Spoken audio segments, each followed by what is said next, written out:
welcome to week 8 of hello, and welcome to week 8 of the Hijacked Brain. In this week, we will be discussing and working with the writer and sociologist and activist Rebecca Solnit, who I think is a superb writer and just a very good mind in general. She really marshals a lot of data that you can really kind of get your fingers into, and that makes her arguments much more persuasive to me, I feel. So I'm curious to see what you guys think. So in this week, we'll be discussing her prologue, in which she lays out the core of her argument. So Solnit will travel both in time and in space to the sites of several different disasters in different parts of the world. And she will comb through the media reportage, also the academic reporting that was done, and also the general narrative created about each one of these disasters, and build us a picture of how people behaved, what they did, also what the disaster was. So this will be kind of exciting because we will be kind of looking at dramatic events, such as the Halifax explosion, which we'll look at next week, which took place during about a century ago and involved a massive ship exploding, which is, I guess, kind of cool. So she begins by posing the question in the very first line of her book, who are we? And she goes on to make the argument that who we think we are, so that is our understanding of our own natures, will come to shape life and death scenarios for people, particularly in disaster zones. So her argument is kind of a meta argument, we could say, right? Not just that people actually behave better during a disaster than we might think, which itself is a pretty controversial argument. But she's going to go on to say that actually what we view human nature to be produces these outcomes. And we're somewhat familiar with this argument from the previous week's reading, in which Bregman pointed out that particularly when it comes to prisons and how people who've been convicted of crimes are treated, our views of human nature actually either ruin or help to heal lives, really lived experience. So ideas then are not just ideas. They really structure reality. And her argument is that in a disaster, we can see this very clearly.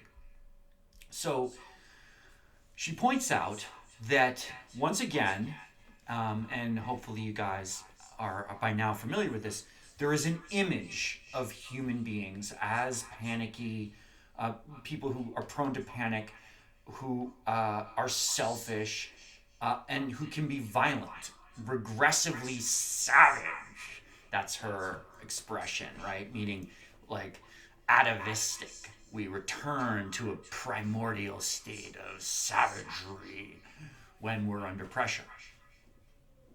And as she goes on to say, this is totally false.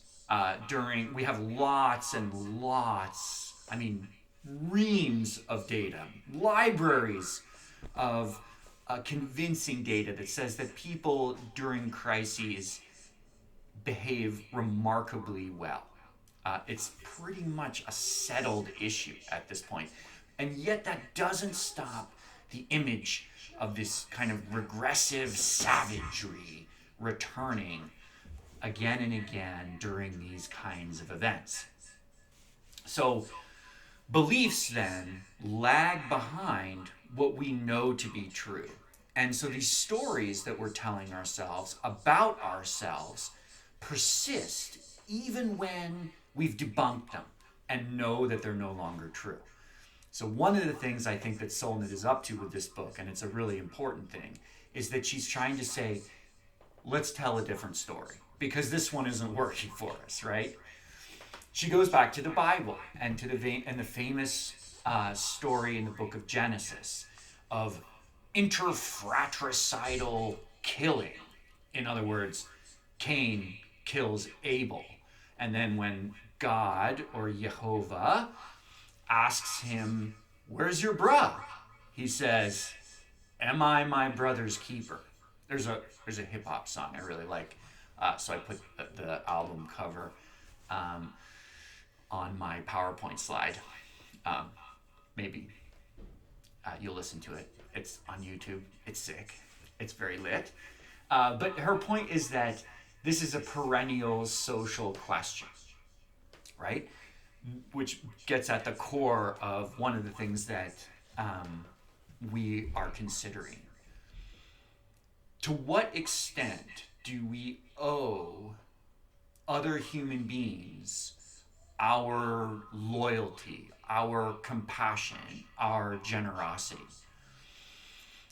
The very concept of society is to some extent constructed on social trust.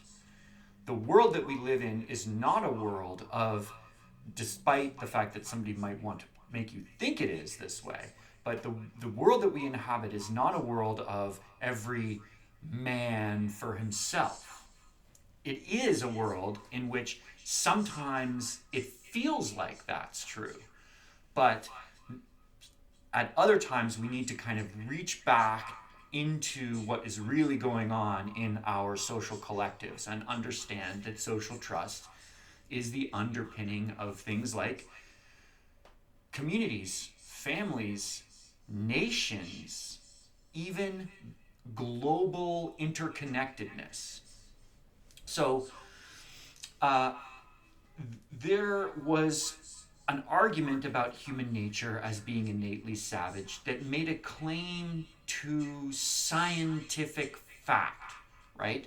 And we know that when we look at the history of ideas, especially in this century, claiming that something is scientific was a way of trying to establish its legitimacy. So this, however, is just completely false. Like, there is no scientific basis to the idea that humans resort to savagery, right? But at times, we're told that in order to succeed in life, we need to use other people essentially as tools for our own success. That is, we need to extract wealth from others and add it to our own wealth, right? That this is sort of who we are and who we are meant to be. Now, the Bible also has this concept of paradise. And artists have depicted paradise as this beautiful kind of natural setting. The Garden of Eden, it's called. But biblical scholars will tell you, and also other historians, that the concept of paradise, even thousands of years ago, was understood to be a state of mind as much as it was any place on earth, a literal place. And in the Garden of Eden, in the Bible at any rate, it's characterized by trust, once again, right? Trust between God and humanity. And then trust between the different human beings that inhabit the garden. Now, Solnit is going to argue something interesting, which is that this trust, this state of paradise, which is trusting other people and being trustworthy yourself, is in fact shattered on many levels by everyday life. That everyday life is in fact set up to deteriorate and undermine social trust. So the question is, what happens during a disaster? And she's going to say, sometimes you see humans returning to this paradise like state of trusting one another. And when she interviews people who lived through these disasters, they often say that they experience joy, even in these very trying circumstances in which death is all around. And so for her, it's very interesting that joy can exist alongside things like death, which are a feature of disasters, chaos, which can occur when infrastructure and patterns are broken down, fear, right, which is another common experience of a disaster, such as a pandemic, and loss, right, the heartbreaking loss that comes from losing a loved one. So then she's saying, could these disasters sometimes be seen as a back door into reestablishing social trust, and therefore a sort of back door into paradise? And she will, as we'll come to, she interviews people who talk about how they miss the feeling of all being together and reconnecting and finding what really matters during a disaster, when we all become our brother's keepers. Okay, that's it for part one.